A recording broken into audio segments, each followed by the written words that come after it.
It was the hour of a luminous dusk on 24th November 1926. On that day, a significant spiritual event happened. The mother knew that a momentous descent of light had taken place. The disciples were called by her to gather in the veranda, the usual place of meditation, by 6 o'clock.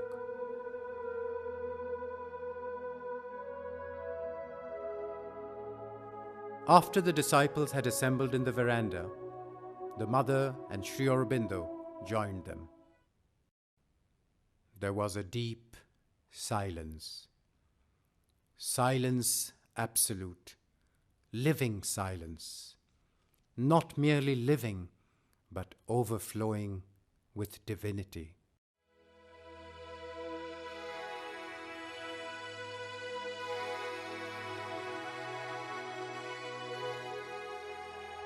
Many saw an oceanic flood of light rushing down from above. Everyone felt a kind of pressure above his head. The whole atmosphere was surcharged. Expectation rose in a flood. The meditation lasted for about 45 minutes. Thereafter, the disciples were blessed by Sri Aurobindo and the mother.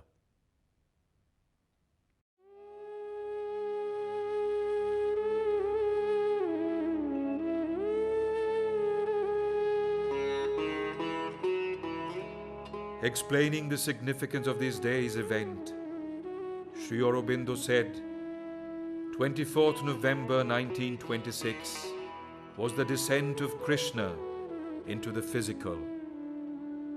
Krishna is not the supramental light. The descent of Krishna would mean the descent of the Overmind godhead preparing, though not itself actually, the descent of Supermind and ananda. This day is observed in the ashram as the Siddhi day.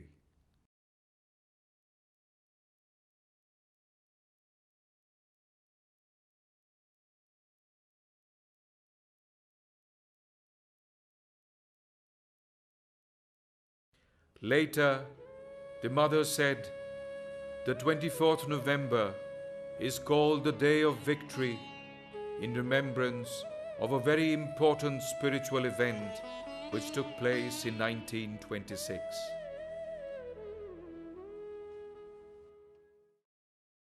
On 24th November 1926, Sri Aurobindo Ashram was born, with a group formed naturally and spontaneously, having the same aspiration to march together towards the same goal.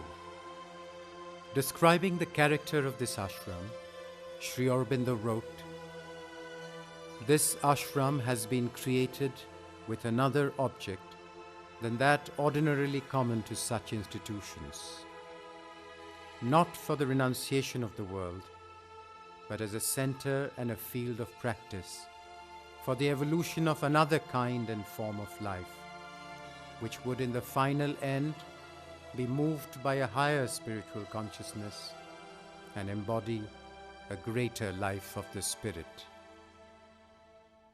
24th November 1926 onwards, Sri Aurobindo put the mother in charge of all the outer work, as he wanted to withdraw into concentration in order to hasten the manifestation of the supramental consciousness. Indeed, Sri Aurobindo needed the relief to be able to concentrate on his work of bringing the higher light into the lowest levels of matter.